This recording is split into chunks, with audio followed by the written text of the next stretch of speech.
Hello students, welcome all of you in the series of online classes, and our today's topic is hello students. After completing your portion for I think first half yearly, now again I am going to start the chapters from first chapters. Again I am starting from the beginning of your chapters, which one is your first chapter. And in first chapter, the main thing which you have to learn is Euclid's division lemma. But this has been removed from your portion. It means that it will not come in your examination. And the question based on Euclid's division lemma. But I suggest you, just I am going to explain it for you, because this is a very important part of this chapter and which is useful in finding the HCF of two larger numbers. When you are supposed to find the HCF of two larger numbers, then you need this property, that is Euclid's division lemma. So here I am explaining to you, but keep in mind this has been removed from your portion and it will not come in the examination. It is clear. So first we understand what is Euclid's division lemma. Euclid's division lemma. Lemma is called a well-proven statement which needs to prove another statement. And as you know that Euclid was a great mathematician. So Euclid for division lemma said that for any two positive integers,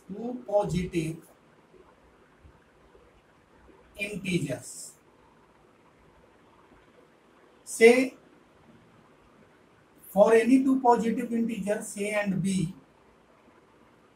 there exists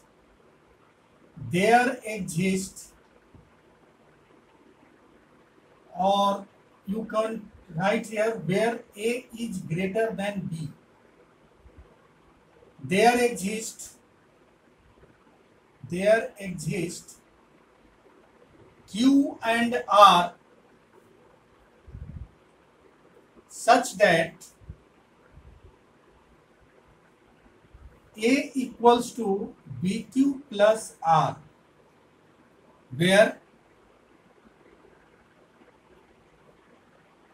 r is greater than equal to 0 but smaller than b. Unique q and r, unique integers q and r. There exist unique integers.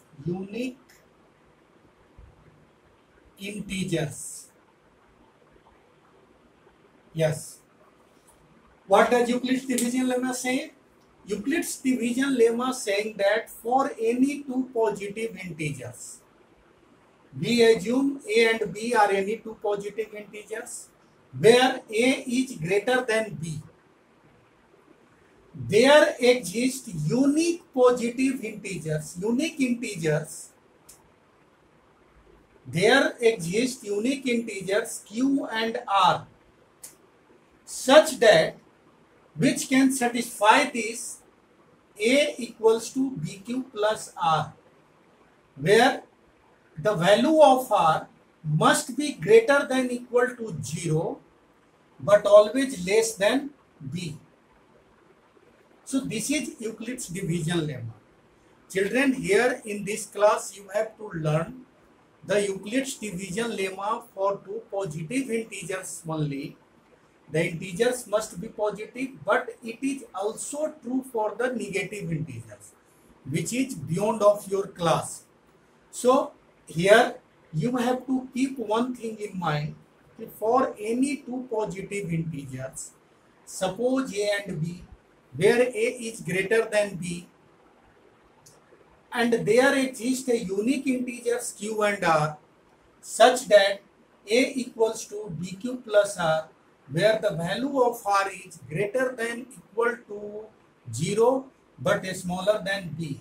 This is the Euclid's division lemma, and its main purpose is to find the HCF of two larger numbers. Suppose I am taking an example from exercise 1.1. You need to find HCF of 135 and 225. Just for you to understand it, we need to find the HCF of 135 and 225 with the help of Euclid's division lemma. So first we have to recognize between these two numbers which one is larger. As we can see that 225 is larger.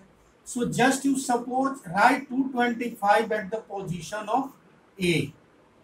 So from Euclid's division lemma,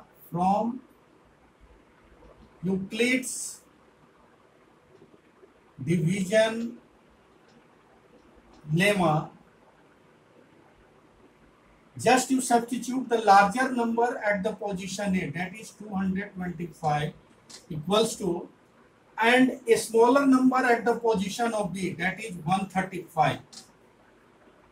And now you think, when you divide 225 by 135, how many times it will go? So you will say that, sir, it will go only one times, because when you multiply 135 by 2, it will become 270, which is larger than 225. So it will go by one time. So the value of Q becomes 1. Then when you divide, then what will be its remainder? So its remainder will be 65 plus 25, 90. I think the remainder will be 90.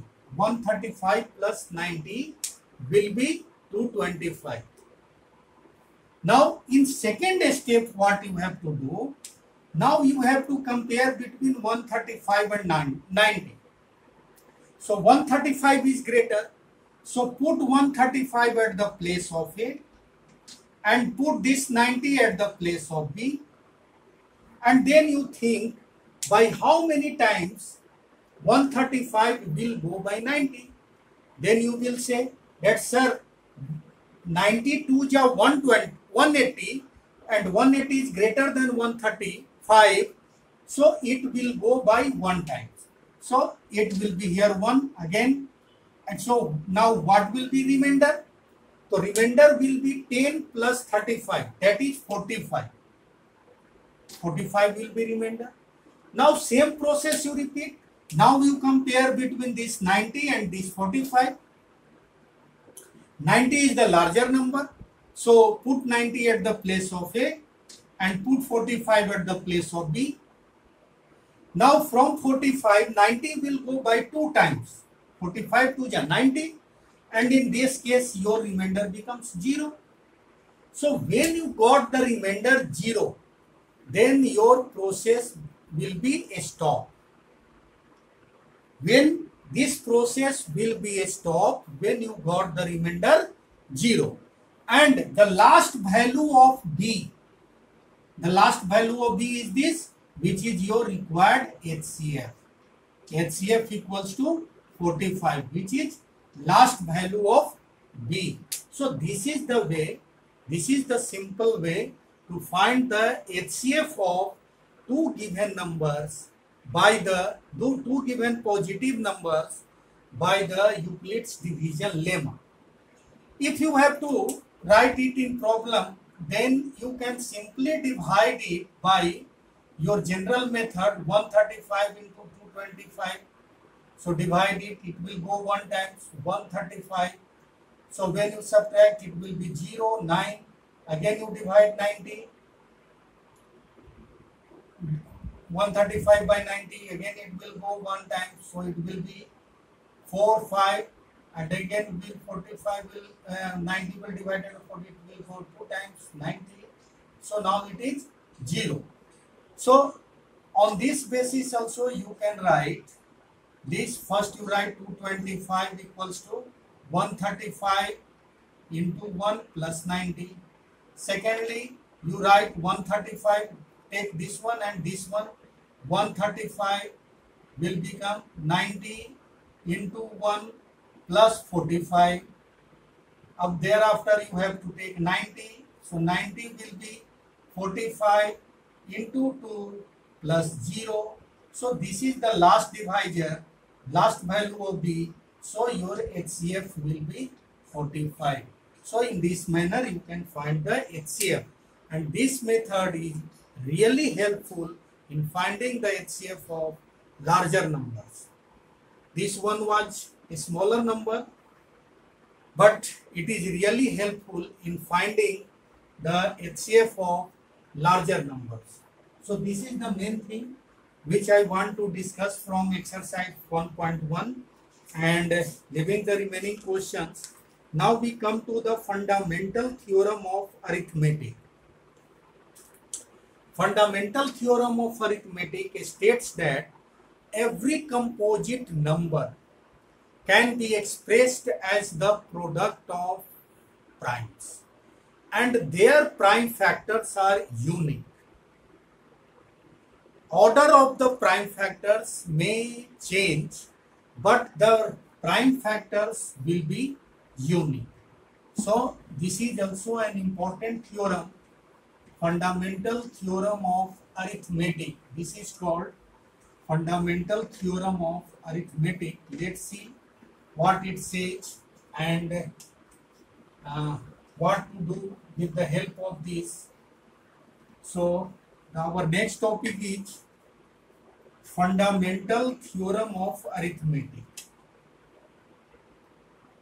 Fundamental theorem of arithmetic. Fundamental theorem of arithmetic. Now children, this theorem states that every composite number can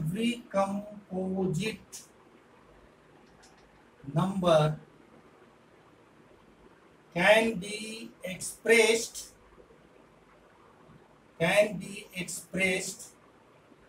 as the product of primes,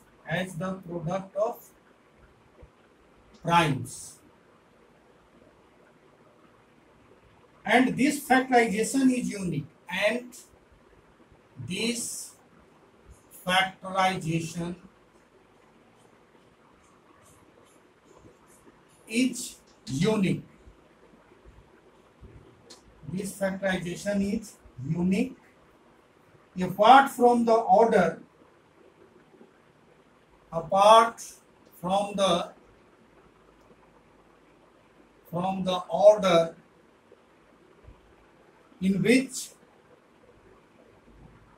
in which the prime factors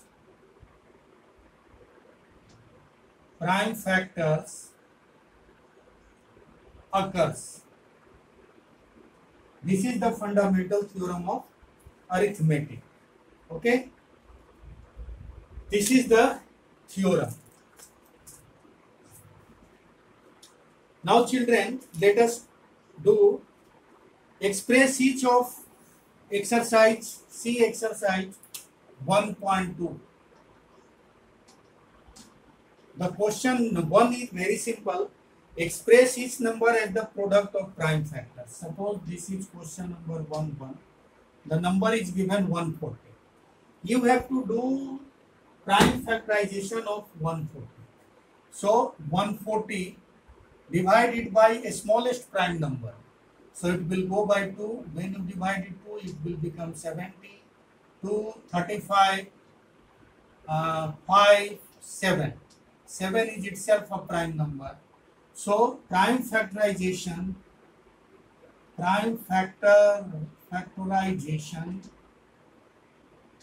of 140 will be 2 into 2 into 5 into 7, or you may write 2 raised to power 2 into 5 into 7. These are the prime factors. Their prime factors is prime factors of 140 is 2, 5 and 7, and these are unique. Yes, you may write it in this order also, 7 into 5 into 2 into 2. It is, you can change the order of the prime factors, but the prime factorization of the numbers are unique. Now take one more example, like 3825. Do the prime factorization of 3825. 3825.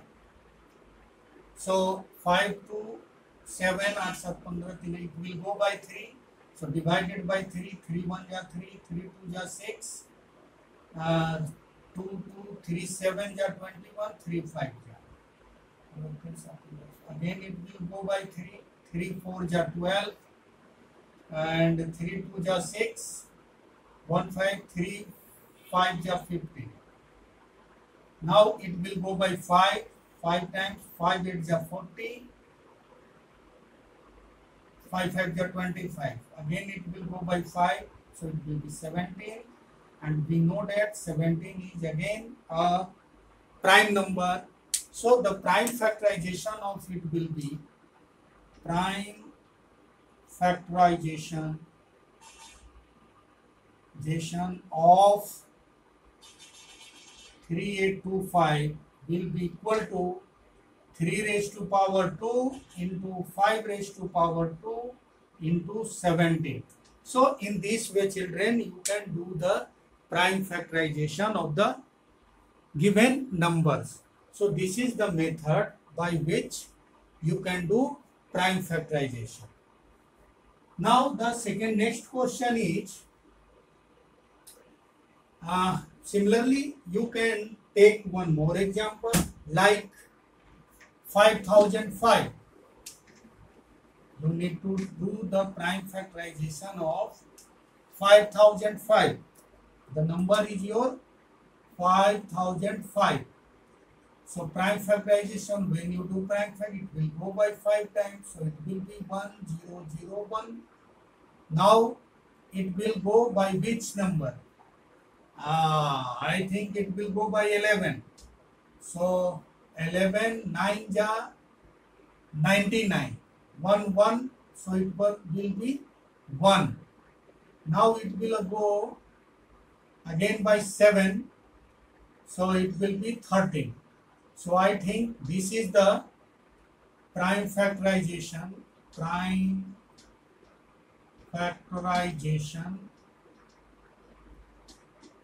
of 5005. 5005 will be 5 into 7 into 11 into 13. You may write the prime factors in any order, or you may write 5 into 11 into 7 into 13. You may write in any order, both are the same thing. The order of the prime factors may get changed, but their prime factors will remain unique. This is the concept of fundamental theorem of arithmetic, which I have discussed now. So this is the method by which we calculate it, do the prime factorization. Now the few questions are remaining here, and I think that these all questions are very easy. So try to solve the questions from your book of exercise 1.2, and I will explain few more questions in our next upcoming video. So children, you watch the video carefully and try to solve the sums given. Okay, thank you.